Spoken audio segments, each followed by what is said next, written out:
All right, how's everyone doing? Ready to get going in training camp here? I know you guys have been rolling, covering everything, so excited to be back. Appreciative of you guys covering us and the attention all of our guys get to receive because of it. So start out and hear what you guys got for questions. What's been your impression of Caleb through? I know it's just two pretty light practices, but what do you make of it so far? I think Caleb did a great job, ending OTAs, ending that portion of the rookie segment at the end, and then showing up back here at training camp a step ahead of where he left. So shows that he did a great job during his time away from the building, owning the offense, understanding different calls, and able to come out here and these first two practices and operate at a much higher level than what we left it. And we know it's not where the final product is, but every day we see these incremental improvements leading up to that first game. That's our main goal on offense. And when you say it's a step ahead, is this in terms of knowing the playbook, knowing the cadence?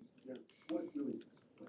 I think just the overall operation, getting in and out of the huddle. We know that for all of our guys that transition as rookies into the NFL, there's so many different systems that guys were part of, and so there's newness to everything that's involved. A new system here, a new way of doing things, and there's a lot of similarities and carryover, but you got to convert verbiage. You got to, then and the faster you're not converting it every time, and hey, what we say is or means exactly this, then you're playing that much faster when you're getting out of the huddle. When it comes to the quick game and some of the bubble screen things that you guys do, what do you see in Caleb in terms of his quickness and his ability to handle that with a pretty good pace? Yeah, I think his ability to change his arm angle, get the ball out quick, adjust to different throws in those, whether they're bubbles or slants, quick game, all that area of the field. It's something that he demonstrated a high level of ability at in college, and something that, has been part of every offense that you're a part of. And, as we get through it and we'll learn our different players' strengths and weaknesses and build the system around our players and what they can do. What did you make of 2-minute drill today, specifically the 3rd and 10 first down to Keenan Allen, and a couple plays later, throw would look like an interception to Tyreek Stevenson? Yeah, that was a good one there. And, those situations that come up in practice, can't get enough of them. And, that was a unique one there at the end where clock is, down pretty low right there. So needing to get into field goal range, needing to be aggressive with the ball. Also knowing it's an end of half situation or end of game situations, we'll mix and match those things. So it's a good chance to be aggressive and then defensively making a great play on the ball right there. He had to take a shot there. Yeah, he's taking a good shot right there and trying to get the offset throw, and didn't quite work out, and defense made a good play. But, the mindset and knowing when those are the right opportunities, like that situation right there, or knowing when we're, in or out of field goal range, outside, inside, weather, all those things that come into play. So we'll get a bunch of those, and different scenarios will play out different ways at the end of each one of them. Shane, was that an end of half or an end of game? End of half right there. They didn't throw the ball a ton to the running backs here the last year, the year before that. You put a premium on involving your backs in the passing game, and if so, how does DeAndre and maybe the other guys kind of fit in? I think, well, first of all of our backs that are here right now, and with Chad Morton leading the way for those guys, have done a great job of really developing as route runners in the offseason program. And I think, different guys are going to have different skill sets, different running backs. Swift has shown that ability to be an excellent route runner in a lot of different phases of the pass game. And I think it's like all of our players right now, we want to expose them to a lot of different elements. And then as we get closer to game plan mode and the game plan week, what our different guys' skill sets present will be the direction that we're able to take the offense from a system standpoint. And if every year is a year-to-year league with different skill sets, and so guys that are presenting themselves as playmakers with the ball in their hand, if it's in the pass game, if they're tilted more towards runners, we'll develop that and we'll look into that, and then that helps us again mold what the offense looks like by the time that first game arrives. That can help your young quarterback if you go from that 1st and 10 to 2nd and 5, Yeah. as opposed to 2nd and 10, right? Absolutely. The backs, the tight ends, guys that a lot of time are operating in that underneath zone in the coverage, finding completions to those guys, keeping the chains moving, staying ahead of the chains and playing efficient. So if we do get to a 3rd down, we're in those 3rd and manageables more than those 3rd and longs. So, both of those groups, that's something we know and expect that they can do and will help us throughout the course of the season. Shane, is there anything that you're doing to help Caleb learn the verbiage and just learn how to use a verbal cadence, because he doesn't have as much familiarity with doing that? I think, with Caleb and with all of our guys, exposing them to a lot of different ways of hearing it, being a teacher that's multiple in the ways that we approach our guys. All of our assistant coaches and are doing it that way. Coach Flus does it that way, and some guys might learn a little bit better from a drawing. Some guys, the verbal cues. Other guys are watching tape, and so for us on offense and with Caleb and the new guys, all of our guys that are new to the system, just finding out what ways work best for them and exposing a lot of different variation within that, and then honing in on specific guys might ask for something, a little bit more in terms of notes, or other guys might ask for some more clips. So we'll tailor it to every guy, with that big picture approach of being unique in our coaching styles in different ways, so that we're trying to reach out and make sure everyone understands what's going on. How nice was it to get Rome back today? Say that. Sorry. You get Rome back today, and where is he in terms of his comfort with the offense and his knowledge of the offense? Yeah, it's great to have Rome back out there. Working his way back into it. He already got a bonus with the way he worked in OTAs, the way he was initially here. So I think he's a guy that picks up right where he leaves off every single time. Getting a little bit better from, just like Caleb did from the time off, to getting back here with his knowledge of what we're doing, and then now getting back out here, and also knowing that it's a training camp is a long period of time right there, especially for these rookies. So with all of our guys, being smart with them and adjusting to the individual needs of the players, I think is important. So each day there's going to be different plans, and with the rep counts or whatever it is, with that ultimate goal of putting them in the best position to show off their talents in this time of year. Center competition, and noticed Coleman Shelton out there today, Ryan Bates yesterday. Yep. Does Caleb have say in that? I mean, can he be more comfortable with one center or the other, or is that strictly evaluated by you and Matt Eberflus and the rest of the coaching staff? Yeah, I think for us right now, the center position, we got two guys that are just great pros that have a great overall understanding of it. So Caleb's got great comfort level with either or right there.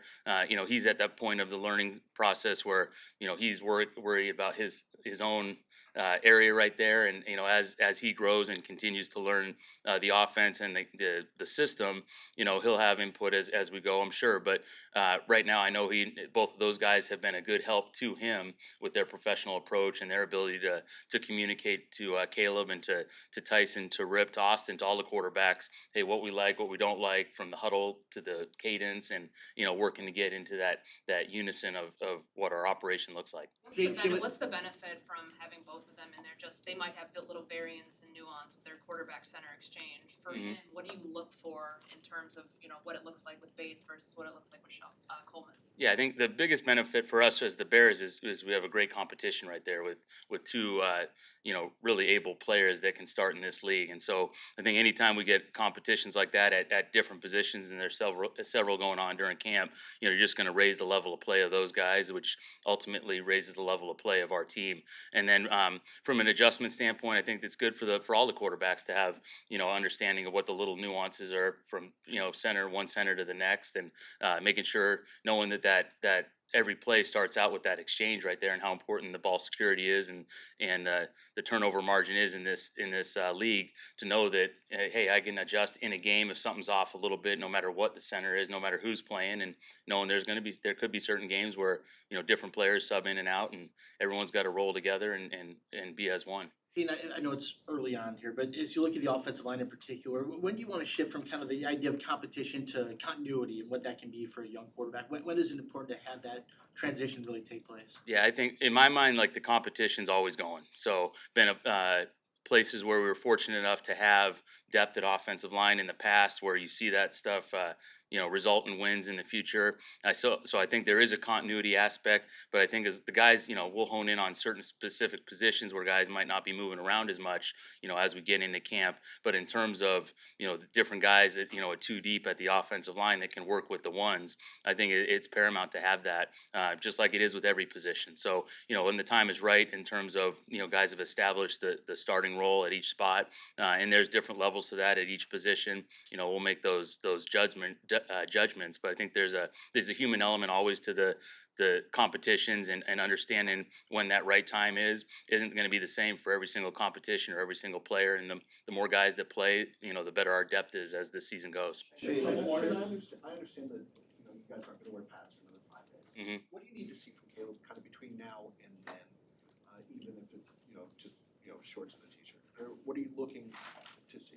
Yeah, I think the realistic decision making, knowing that it's an unrealistic time of year without the pads and some of the things that we ask our guys to do to protect themselves in those different team settings. And there's certain tempos where hey, we're going at a moderated tempo right here, so it's not going to play out realistically for this part of the play, but you got to continue out and bank a real full speed rep. So I think the more times that he can adjust and adapt to the different tempos that occur this time of year for these first couple practices and still get the full play, so he has that live rep, so that when we do go and put the pads on, we get to game time, he started to accumulate as many full speed mental and physical reps as he can get.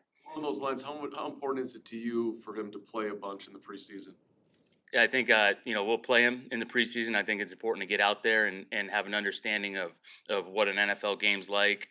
All the nuances, to the officials, to where the shot clock is, the hashes, playing all those stuff in a new stadium, different stadiums.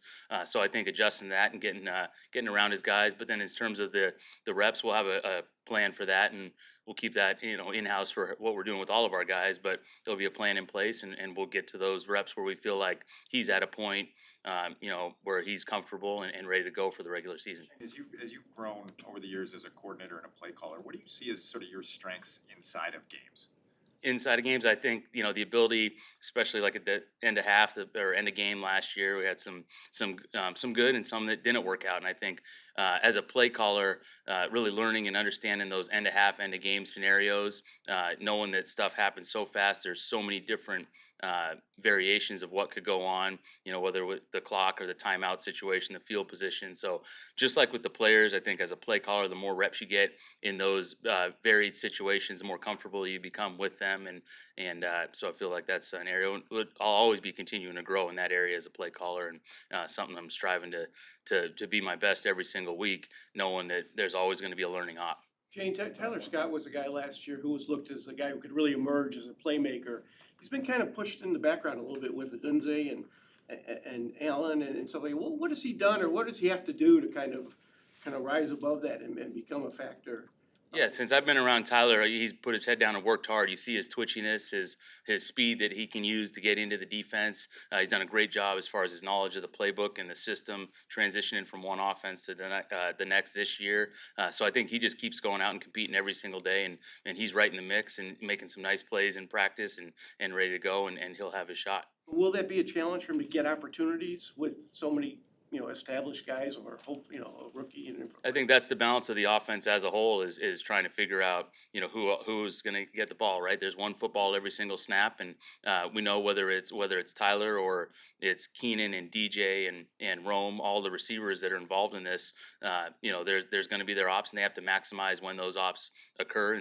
And the more positive reps you put on tape in practice, the better your competitive nature is throughout the course of practice, throughout the course of the preseason games. Those ultimately establish what your role will be during the regular season. Awesome. Thank you. All right. Thank you.